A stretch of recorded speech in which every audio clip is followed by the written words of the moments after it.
ಅತ್ತೆ ನಾ ಮಾಡಿದ ರಾಗಿ ಇಡ್ಲಿ ಮತ್ತು ಚಟ್ನಿ ತಿಂದು ತಮ್ಮ ಬಾಲ್ಯದ ನೆನಪಿನ ಅಂಗಳಕ್ಕೆ ಜಾರಿದ್ದು.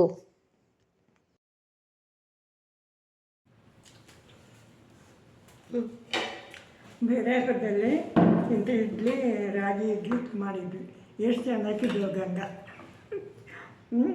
ಅಲ್ಲಿ ಬೈರಾಪುರದ ಮಾಡಿದ್ದು ಅಂದೆ ಸಂತೆ ಆಗ್ತದಲ್ಲ, ಸಂತೆ ಊರು ಅದು.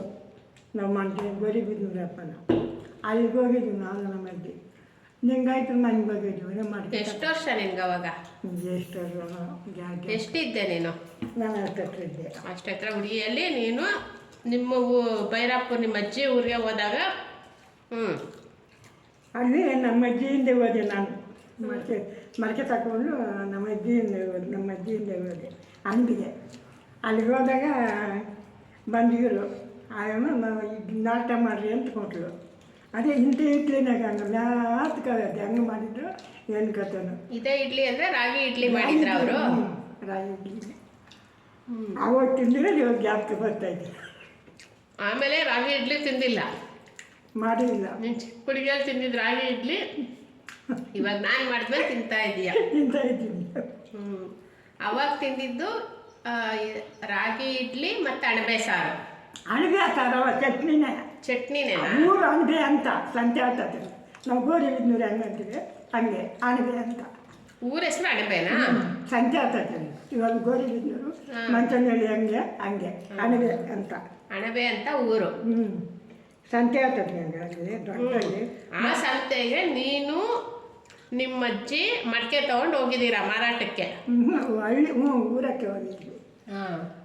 ಅಲ್ಲಿ ಅಮ್ಮ ಇಡ್ಲಿ ಮಾಡಿದ್ರು. ನಾಷ್ಟ ಮಾಡಿ ನಿಂಗಾಯ್ತು ನಾಷ್ಟ ಮಾಡಿರಿ ಅಂತಂದ್ರು. ಹೋಗಿ ಇಂಥ ಇಡ್ಲಿನೇ ರಾಗಿ ಇಡ್ಲಿನೇ ಮಾಡಿದ್ವಿ. ನಂಗೆ ಇವಾಗ ಜ್ಞಾಪಕ ಬರ್ತಾಯಿದ್ದೀವಿ ಕೈಗ ಮಾಡಿ.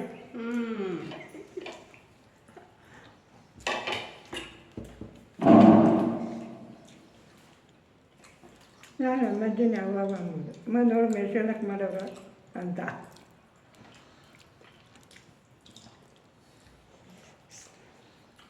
ಸೊ ನೀನು ಚಿಕ್ಕ ಹುಡುಗಿ ಇದನ್ನು ನೆನಪು ಮಾಡಿಕೊಂಡೆ ಇವಾಗ ನಾನು ಮಾಡಿರೋ ರಾಗಿ ಇಡ್ಲಿ ತಿಂದು.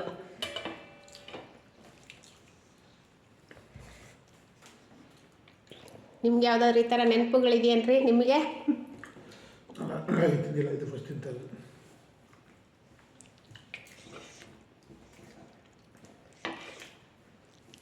ನೋಡಿ ಫ್ರೆಂಡ್ಸ್, ಈ ಥರ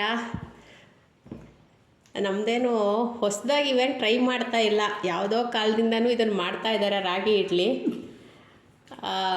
ಇದೇನು ಹೊಸದಲ್ಲ ರಾಗಿ ಇಡ್ಲಿ ಮಾಡೋದು. ಇದೊಂದು ನಮ್ಮ ಅತ್ತೆಗೆ ಅವರ ಬಾಲ್ಯದಲ್ಲಿ ತಿಂದಂತಹ ರಾಗಿ ಇಡ್ಲಿ ನೆನಪು ಮಾಡಿದಂತಹ ಇದೊಂದು ಸನ್ನಿವೇಶ. ಓಕೆ.